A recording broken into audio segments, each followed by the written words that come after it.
Holding. Holders. Oh, I thought you meant like holding.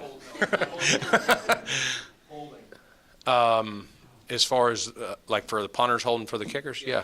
You know, are the laces right? Is that angled right? You know. But can he do it? Can Araiza do it if he gets the opportunity? We think he can. I mean, well, he'll obviously have to prove it, just like he'll have to prove that, you know, he can punt directionally, distance, accuracy, all that you look for. The way I was asking, I know it's kind of funny to think about because it's such a nuance of the game. You'd like to think that everybody will do it, but Yeah. it's a little tougher than that. But how do you can see the film on the punting aspect of it. Do you watch it? Do you put them through drills? Like, how do you actually evaluate that aspect of the game because it is very important?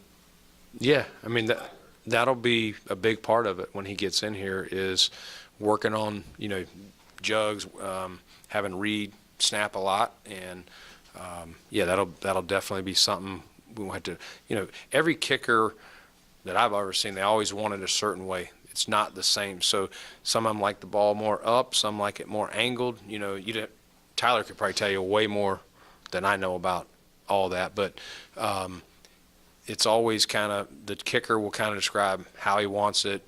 You know, they obviously always want the laces on the other side, but those things can happen. You get some holders that are late getting it down, late getting it the way they want it, give them the laces, which, you know, that's the great thing about Matt Hawk is that he's an elite holder. I know his job title is punter, but again, I mentioned that before. Tyler was in such a groove last year, even though Matt struggled a little bit. Matt had a down year. He's a better punter than what he displayed last year. He's got a new focus, so it's competition, and Matt knows that. We talked about that with Matt when we brought him back. Matt Hawk, when we brought him back, was that hey, we're going to bring in competition, either a veteran or somebody in the college draft or free agency that doesn't get drafted. What's the science's ability to do different things in the kicking game? Is that something you value, or would you rather him, or is it better for him to focus on the one job and not worry about field goals and long kickoff? He doesn't need to worry about the field goals. I mean, yeah, it's always good to have another guy to kick off if Tyler's leg's tired, or to have another guy. Listen, you saw what happened in the Panthers game here. Their guy went down, so to have another guy, things happen, crazy things. So to know that we have a guy that can, you know, go fill in, you know, if Tyler were to tweak something, that is an added bonus. But we would have him focus on punting and that holding relationship, you know, for field goals. Your last four punters here, they left. I mean, it gets windy here. Guy from San Diego is pretty nice down here. How do you project, you know, his strength and power into some of the blustery conditions that we get? Yeah, I mean, how many people kick in blustery conditions? I mean, we'd have to go to just, you know, a small number of schools to find a punter. But, you know, the same thing with, you know, when you're looking at quarterbacks throwing it through there, and, you know, hand size and, you know, arm strength, things like that. Same for a leg. You know, it'll obviously be different. You know, the weather's just a little different here, as I talked to Matt when we selected him. But anyway, no, it'll be something that, you know, we won't be able to see that part of it by the time we make a decision in the punting competition. But you know, I'm sure, like anything, he would get used to it should he win the job. Brandon, can you give us kind of a general, you know, that kind of a general overview of how you think the weekend went for you? Yeah, I mean, you know, I think we got some guys, Sal, that can really help us in some different areas. Going back to Thursday night, you know, we all know that we needed a corner, and, you know, we got another one today in Christian Benford. You know, he's played multiple spots. He's played corner. He's played safety. I think he's even played some nickel. Lower level competition, but we like it. We brought him in on a 30 visit and was an impressive young man. Will be a you know, asset on special teams as well, I think. Yeah. So another guy that's in our system, you know, kind of fits what we call the number 4 role, a guy that can play inside and play out. His number 1 role would probably be, if you just said you were going to put him in one spot, he's probably more of an inside guy, but we think he's got enough outside speed He's close to 6 foot, just under 195, 196 pounds maybe. So he's not a smaller, thinner. He plays heavy, and so, we'll get him with Dorsey and Chad Hall and let him, compete, with all the other guys we have. What's the science behind having so many left-footed punters in a row? Here's another one. I think Tommy Gill in your last 4 that have been here have been all left-footed. Yeah, I mean, those generally can be a little harder to catch, just the way it comes off their foot. Same thing when you see guys that say it's harder for receivers sometimes to adjust to a left-handed ball from a quarterback. Guys have gotten, there's more left-footed punters now than there were probably 15 years ago. But there were good right-footed punters as well. It's not that we said we'll only take a left-footed punter, just it worked out. With Shakir, you guys traded up quite a bit, and I'm sure you said you're not patient, had to wait through that 4th round. Yeah. Was he somebody that was, you were really like to get up to get? Yeah. When we got to our pick, I always look when I trade a pick away, and I go, start kicking myself, look who I could have got, and they're about to go. And that's who we would have picked, And so for him, Joe Shane.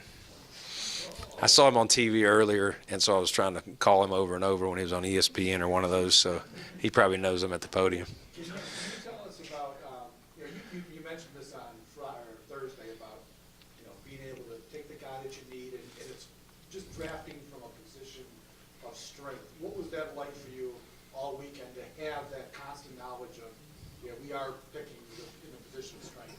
Yeah, I mean, we really, other than Shakir today, just let it come to us. We had some people that were wanting to see if we wanted to move up a couple times to lose some of these late picks, but we still had guys on our board all the way down to Spector, who we just took. We had some good grades on him. He's a versatile player, can play inside, play out, play special teams, hard nose, had a really good career at Clemson, which that's been some high-level football. This year they were down, but he's been around, championship level football, and we think he's going to add to the mix. Obviously, we drafted the punter.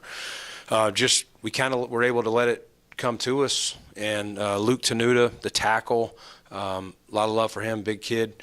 Last time went to Virginia Tech late. It worked out with Wyatt. I screwed it up, but we found a good player there. And not to say this kid's going to be Wyatt, but we're excited about him. He's a coach's son. He's been around the game, grew up around it. The people there, Bill Tierlink that used to be here, when I went to watch Virginia Tech early in the year against Carolina, he raved about him. And just, everybody at the school just talked about what a great young man he is. Brandon, you mentioned letting it come to you, and you also kind of addressed last night, getting the cornerback in the first round and getting that need taken care of. Did that give you a sense of freedom for the rest of the draft, that you didn't have to worry about what you perceived to be the biggest need at corner? It did. If we didn't get the corner, I really came into the draft saying I know early. Doesn't have to be one, but I counted them after the second round. I think 9 corners went, if I remember correctly, and I was just, it's one of those things. You look and you work hard to get your value right, but that's one of those positions. We talked about it as a staff that if you start looking back historically, we were looking at some of the names that were going in the first round, in the second round, and early in the third, and we're like, man, these are guys, some of these guys that got taken, we weren't necessarily as high on, and I was like, the guys we really want, we better put them up here because they're going to go.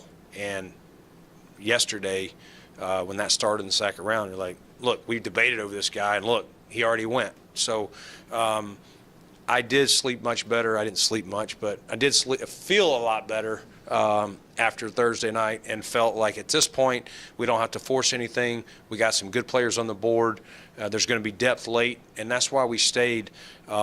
I'm excited about some of these late guys, maybe even more than some of the other years that I think a lot of these guys have a legit chance to make our roster. I know people sometimes are like, well, get rid of your picks. They're not going to make it. I mean, we needed some depth in some certain areas, and I feel they all have a legit chance. In the same sense, how much does having your quarterback in place, long-term, knowing that you've got Josh Allen, how has that helped you in the draft, knowing that that's not a Josh Allen effect that in recruiting and also maybe in the draft as well? It's just, what does that effect do for a football team? Because it's been so long that the Bills had that guy. Yeah, I mean, it's just stability. If you got your quarterback and you got your head coach, that's the two most important things. You gotta be really good there if you want to be championship level. And we've got a good quarterback and we got a good head coach. And so I would just say, it helps you in anything. It's calming. You see what goes on, all the maneuvering in the offseason for these guys, and obviously the contracts that they require. But no, I'm glad that we have Josh, and look forward to having him for many years. How did getting grade 3 teach you to have patience? I know yesterday you was talking about you're very impatient when it comes to drafting late in rounds. So how much did today teach you that patience? Yeah, I mean, to Jay's question, he hit the nail on the head. Getting Khalil on Thursday really just relaxed me and let it come. Again, I did trade up for Shakir today, but I really like that young man. He's tough, he's smart, he's versatile, and I think with the ball in his hands, he's pretty good too. So he was sticking out and just felt like, let's go get him. This makes sense. But otherwise, we just kept seeing the board kind of fall, and we felt like there was going to be some options, and there truly were. I would have loved to actually probably had one or two more seventh. There was a couple other guys we thought could compete, but we chose the guys that we thought made the most sense. What do you think was the point of emphasis in this year's draft class? What was the what? Point of emphasis. Just to, first off, obviously, handle that corner position, and then just fill some depth. And, I think we did that with a couple linebackers, another offensive tackle. We added some competition in the punting room, receiver room, just various areas that we could do something. And then, again, I talked about it last night with James Cook, who came in today. We missed on that piece in free agency, and I think that rack piece that he brings, and listen, he's not just a receiver. I probably overemphasized that a little bit yesterday. He can run the ball, but just having that guy to get the ball in his hands, make one guy miss, and get a chunk play is so I think we helped ourselves, but again, there will be, maybe some more free agents that come free here in the coming weeks now that teams have drafted, and we'll still keep looking to see if there's some other guys to add depth. Brandon, I know last night you were talking about, hey, we've got 4 sixes, we may move, we'll see how things shake out. How would you characterize the ability to move around when you wanted to? Because, it's not always easy to find a dance partner. How was it this weekend in terms of being able to move? Because you did. Yeah. Well, going back to, the first night, we had some opportunities to go up and back. We ultimately went up, and then, round 2, we went back a couple times. Round 3, there wasn't as much action, people calling either way. And so as it got close, we kind of said, let's prepare to take this pick. And so we did with Terrell. And then today, it was obviously, we had too many things on the board that I thought could help us, so I wasn't going to be overly aggressive. One team in the 4th called, but it was just going to cost too much for some things that we wanted. And I thought that pick that we took, the punter, in, that top of 6, you're almost talking the bottom of 5 here. So we had 2 picks there within 5. I thought we'd get a couple good players, and we were excited about it. Shakir, I know you mentioned Brooks Rack. Do you think Shakir gives you some of that as well? Or? Yeah, I do. He's got some straight line speed, and I think, if he gets the ball and has a step, he's not going to be the easiest guy to track down. Araiza, what did you like about just what did Matt Smiley like, or why did you pick him? What did you like? Yeah, I mean, he's obviously got a leg. You can see some of the kicks. It'll be, as Waro was saying earlier, these will be some different conditions at times later in the year than he's probably faced. But, I was at the combine watching these punters, and there were, several, and, a few got drafted that you heard the difference when the ball hit their foot. You saw the difference in, and again, he can do a lot. He can kick off. He can kick field goals if we need him. Obviously, that's not, we got Tyler here to do that, but it's nice to, just like we have linemen that we want versatility, DBs, and so just like it. And I tell you what, his tape's fun to watch. He's actually trying to run by guys if you ever go flip his film on to make tackles, and we'll probably have to tell him some of these guys might hurt him, so let's don't do that here. But I love he plays with an edge. We have a sticker we put on guys if they're just like a violent player called a Rambo sticker, and we were like, man, this may be a punter that we should put the Rambo on. Sorry, man, not Shakir. Everybody that you read about talks about his character being off the charts, his mentality. You know, he's a team captain, things like that. I think back to the video of you watching Gabe Davis at the combine and like, you know, hey, I want this guy to fly under the radar. Is this maybe that kind of guy that you kind of had there and thought maybe under the radar a bit that you could go get? Yeah, different. You know, very smart, cerebral. You know, can by all accounts, and you know, tested well with our guys. Can, you know, some guys are one position guys. It's just, you know, it's hard for them in game to switch, you know, from X to Z to F or whatever. This guy can be that piece, you know, mentally to go do that in game. Hey, go outside to X, go inside and play the slot, whatever it is. And very high character, works hard. You know, people at Boise speak very highly of him. Fits our DNA. All of that in his package. Has some straight line speed when he gets up and rolling. I think he ran low 4.4s in Indy. So you see what he can do once he's up to top end. Hey, can you tell us about the last pick you had, Beal Inspector? I don't think we got much to that. Yeah, so versatile player, you know, kind of like Terrell, you know, from Baylor in the sense he can play inside, can play out, should help us on special teams, smart, kind of tough kid that he's fun to watch, fly around, had some good years at Clemson. They had a couple good linebackers. There was another one, Skowski, there that if you guys have followed Clemson, those two guys made a lot of plays. If the D-line wasn't making it, usually one of those two linebackers was there making it. So, he's going to bring a little edge to us, and, you know, I like the depth that we've added in that linebacker room. Brandon, after you took Tenuta, I talked to Tierlink, and he raved about his DNA, but said that he needs a good year of NFL offensive line coaching. What do you see about him that he needs to develop?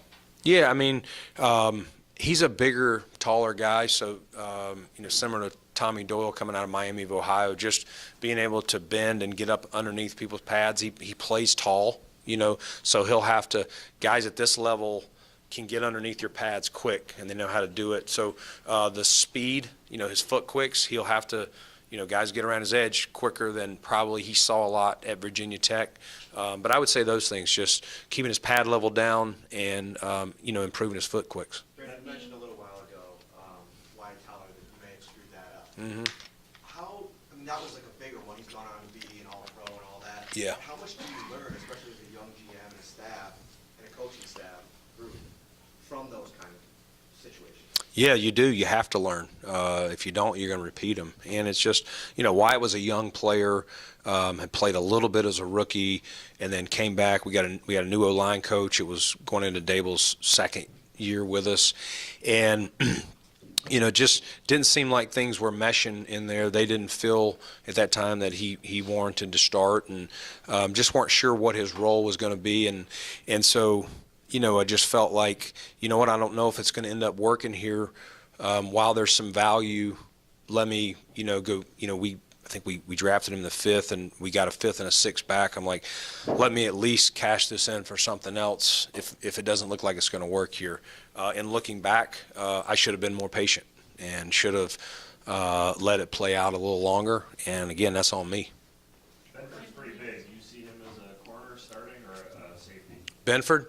Yeah, we've talked about both. You know, I think we'll start him out as a corner here and see how he does. You know, again, is at Nova, he did play a little bit of both.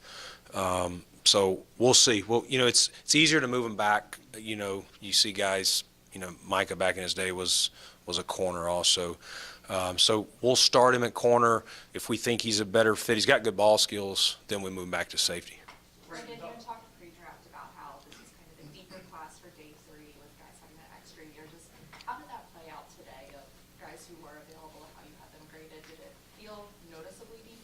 It did. I was curious, like last night I was looking at how many picks we were going to have to wait, ultimately we traded up, but I was just like, man, our board may not look very good. I had some conversations of like, what do I need to do to get a couple picks in 5 and then just not worry about the 6s as much. But people had, everybody's boards are different, and we didn't lose as much as I thought by the end of the 4th round. And that's where I was like, you know what, now that it's getting closer, if Shakir stays there, let's go get him.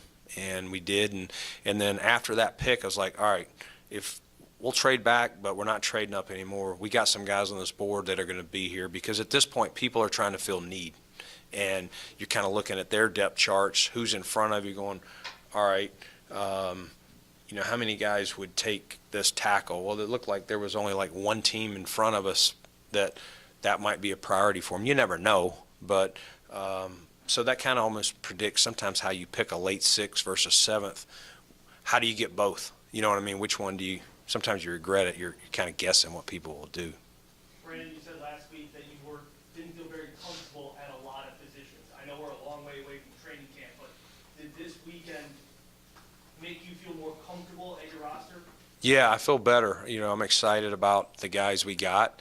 I know you sit here every year and should be excited, or I did something stupid. So hopefully in the fall, it looks like it was exciting as we see some of these guys play and fill out their roles, whether it ends up being starters or, key backups or special teams players, whatever it is. But no, I feel a lot better. But the job now, between now and when we show up at St. John Fisher, is to try and make this team as competitive as possible, every single position. So we're not done. We're not going to go to 90 today or tomorrow. There will be more veterans on the street, and we'll continue to kind of, circulate through, the waiver wire at this point. You talk a lot about building from the lines. That's where you start. And we only got one offensive lineman, no defensive lineman in this draft. Do you feel like that was because of what you did in free agency that you felt comfortable with where those are? Or do you feel like you still need to address them? Yeah, I looked at the draft, kind of the depth of the D tackle. Back at the combine and where we had things on our board after our February meetings, and that was part of the reason I was probably more aggressive with DTs and free agency to fill that.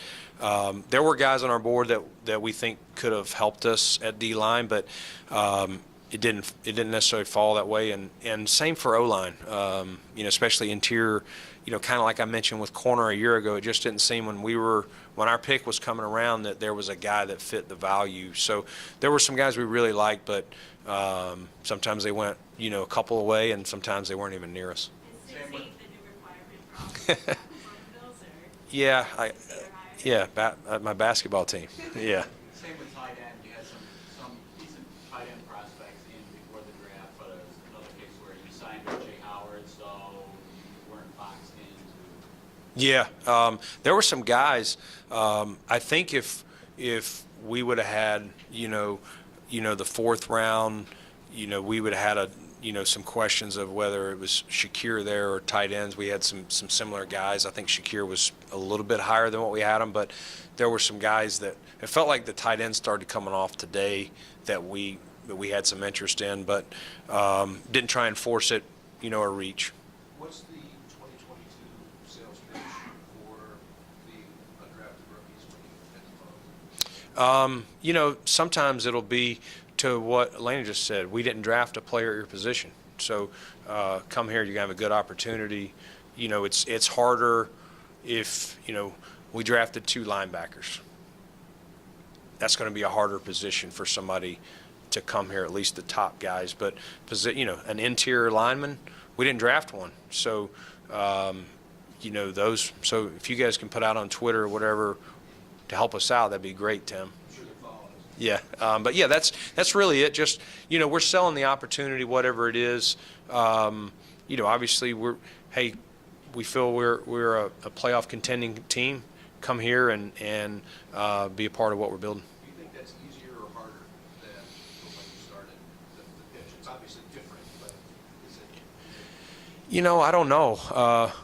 We probably had easier sell jobs then because, hey, we're going to build this with the people that we think fit our culture and things like that, and we know you do. We're filling these veterans out. So I would think earlier it was easier than it is now. When's rookie minicamp? Next week? It's 2 weeks. So yeah, 2 weeks. Not this weekend. 2 weeks. Yeah. Thank you. Thank y'all very much. Awesome, thank you. Okay, So a week from next Friday. So